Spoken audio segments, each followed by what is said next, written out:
Okay, before Kelly starts, again, remind you, no flash photography. If you can mute your devices, there is no live streaming. And we have 15 minutes with Kelly Bryant.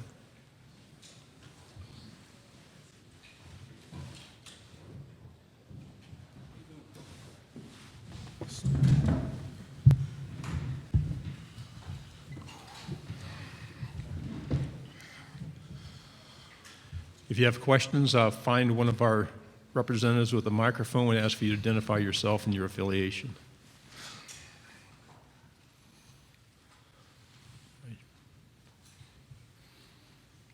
Hey, Kelly. Jason Marks at 730 The Ump in Huntsville. I wanted to ask you, once you entered the transfer portal, how fast was it before the first coach contacted you, and who was it, and why did you choose Missouri? Man. Like literally right when I transferred, put myself in the portal, and then, the coaches could contact me. Missouri was the first school that contacted me, just like text me, just let me know who they are, and, just want to get on the phone with me. And what was your last question? I'm sorry. I was going to say, why did you? Man, it was a crazy process. When I went out there on a visit, I just pretty much fell in love with everything that they had to offer, and for me within that last year, because the biggest thing for me, I was like, okay, I have 1 year to get it right. I can't have any slip-ups, and then they knew it, and then just pretty much just telling me, how Drew had the success he had within a year, where he put himself in a position to be where he wanted to be, this at the end of the year, and then look up his second-round draft pick. I was like, okay, that's a box check for me. How they can, grow me into, the quarterback that I want to be, being able to play at the next level. So that's been just the biggest thing, that, the box is just getting ready to be checked. Kelly, AJ Spear, 90.7 FM, Tuscaloosa. What do you think the biggest change is going to be for you going from the ACC to the SEC? As a quarterback, I don't feel like nothing's going to change for me. Like mindset-wise, I'm still have the same mindset, that I've had, since I got to college. Just taking one day at a time, just not looking too far ahead. Just focus on what I can focus on, and control what I can control, and just being great where my feet are. Joe Bombo, SB Nation Radio. How important were your parents in you making this decision and throughout the process? It was, man, I can't thank them enough.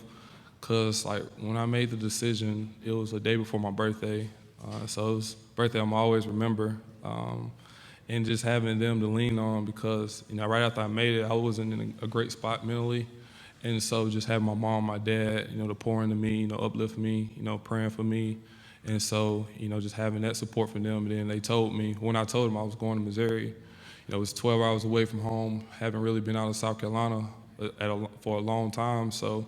It was great just to hear their reaction. Of course, I'm a mama's boy, of course, and she didn't really want me to go far, but at the end of the day, she says my decision, and she's going to be right there, throughout the whole journey. Hi, Kelly. Clint Schweitzer, Great American Sports Network. We saw you at the Mizzou football spring game. Fans kind of treated you like a rock star out there, man. What's the Mizzou fan base? How do you feel like that they've embraced you in your short time in Columbia? They welcomed me with open arms, from the day I announced to the day right here. And so, they've been great, to see the excitement that they have, for this school and the whole entire state. And, I just can't thank them enough as well, for, allowing me, just be here and then represent the school as well. Jordan Campbell, Fox Sports Shoals. Kelly, what was your initial reaction when the sanctions were levied on Mizzou, given all that you have been through over the past 12 months? It was a weird day. I think I was in actually the facility. Then all of a sudden, everyone was getting text messages about we having a team meeting that wasn't planned or scheduled. It was don't go to class or don't go to tutoring. Make sure everyone's there. And so for me, I was like, someone get fired? They ain't telling me about it. So I'm like, oh man. And so just sitting there and just hearing Coach Odom, deliver the message, because he didn't have to go in depth with the details about everything that had went down. He just laid it out there for us, and he was he was open. If anybody want to leave, no one's gonna look at you any differently. You have the opportunity to stay here as well, but he said we're gonna try to appeal it. Just see how it is. It's gonna be a process. Just hearing that, I was like, first and foremost, I don't want to leave. I don't want to go through that recruiting process over again. And I already built a relationship within that little month or two with those guys. I was already, established myself, just working every day. So I was like, this is where I want to be. I made the decision, so I'm not going to, turn back on it now. Michael Braden from Saturday Down South. So obviously, I know you wanted to play with Coach Dooley. He's helped Drew Lock quite a bit, get ready for the NFL. So I'm just wondering, how has he helped your game already just through spring camp?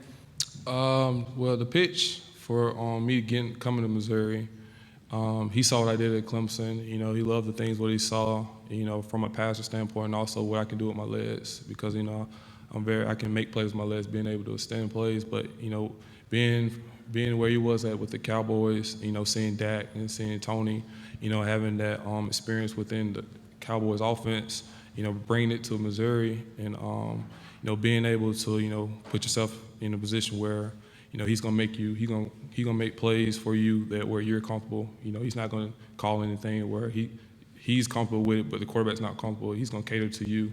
And, just knowing that I have that in my pocket where I can go into a meeting room, I don't like this, I like this though, so let's do this, and he's gonna cater to you. So that's just been one of the biggest things that I liked about playing for him so far. Kelly, Joe Cook, WLTX. Kelly, just talk to me about the decision to transfer. How tough was it to make the decision to leave Clemson, and in any way, how did your experience just overall kind of prepare you for where you are now? It's life. That's why I look back on it.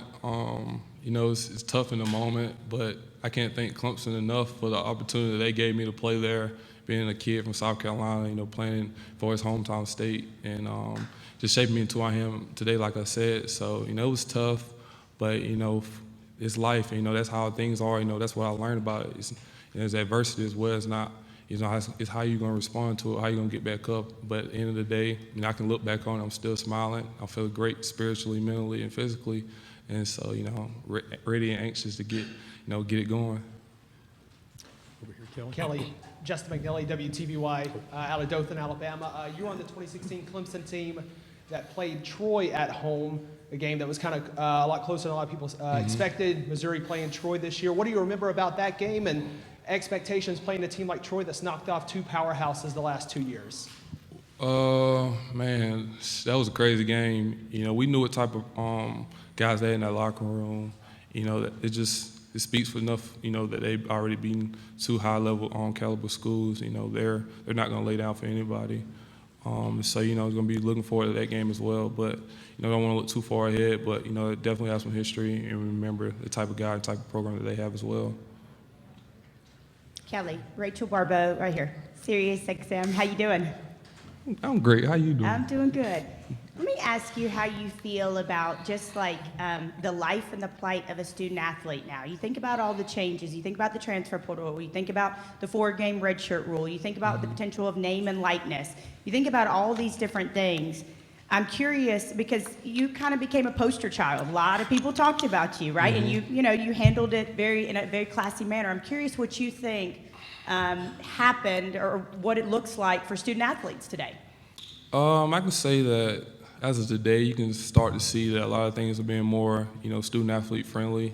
A lot of people are looking out for, what's in the best interest of the student athlete, whether it's on the field or off the field.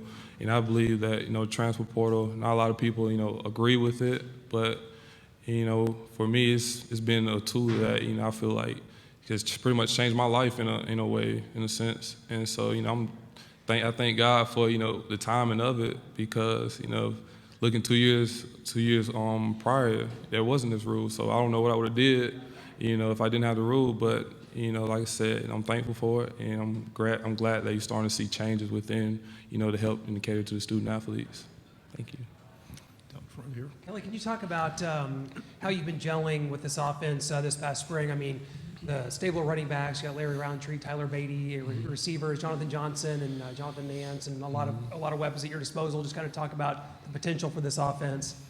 Man, we have a great group of guys that's on the offensive side of the ball. And so first and foremost, starts up front, with offensive linemen. You have a very veteran group, a very group that's, gelled and meshed together, very strong and, physical as well, and outside on the perimeter, got guys that can run for days. Just biggest thing, just get them the ball, just let them make the plays, for you.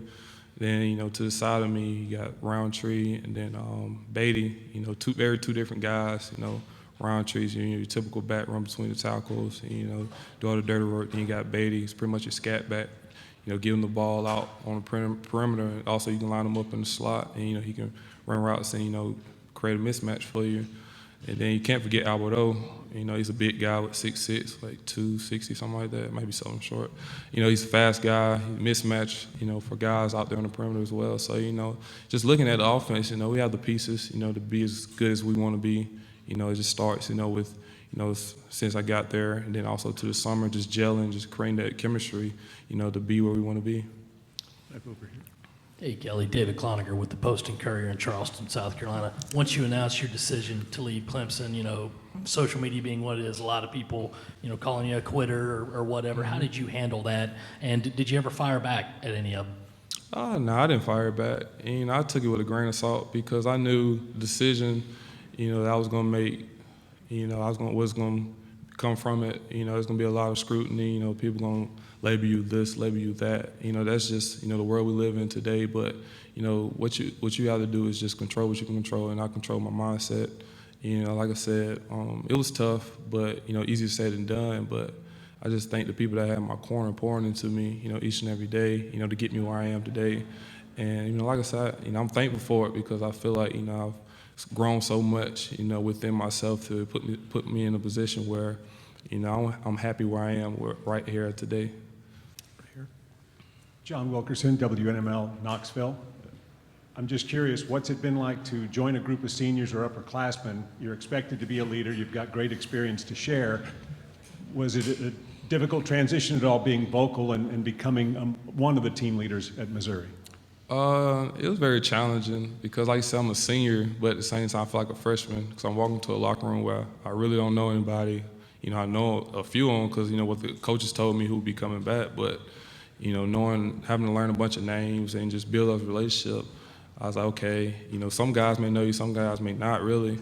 And so the biggest thing I was like, okay, if I'm going to be looked as a leader, I got to take this, one day at a time. I can't force it. I'm not going to talk myself, to being a leader, in no way or fashion. So I said I'm just going to show them how I work, in the weight room, and then out there, on the practice field as well. So the biggest thing I was like, just encourage and serve. Everything else would take place of itself. Down here in the front. Caroline Grace, WAFF 48 Sports out of Huntsville. When you got to Missouri, what was your welcome like from the players and the coaches? And as far as on a personal level, now that you've been there a while, how are you getting along with everyone? I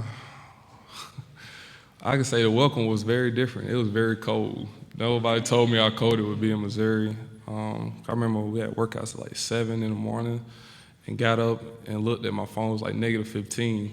I was like, man, they didn't tell me this when I was getting recruited.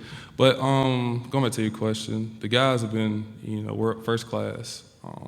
Just first day I got there, just, welcome me in, open arms, also the support staff within everybody as well. Just making sure, I was doing good, adjusting well, and just making sure the transition was as smooth as it could be. Back here in front. Missouri has a very strong lineage in the last 15 to 18 years as far as quarterbacks, from Brad Smith, Chase Daniel, and Blaine Gabbard. Of course, Drew Lock just got drafted in the second round. When you look at that and you see that success, what is that? Is it something to set your sights on as far as an end goal for this season? It's definitely great. Just coming to a program where it's, a lot of quarterbacks have left their mark on the program as well. I mean, the biggest thing I said for me, just leave your own legacy. Don't try to chase anything, that's not within you. So just, be who you are at the end of the day, and then everything else is going to take care of itself, and, you'll be where you want to be at the end of the day. Hey, Kelly. Matt Baker with the Tampa Bay Times. You were the first or one of the first players to kind of take advantage of the 4 game and then being able to transfer rule. What are your thoughts on kind of being one of a trailblazer in that?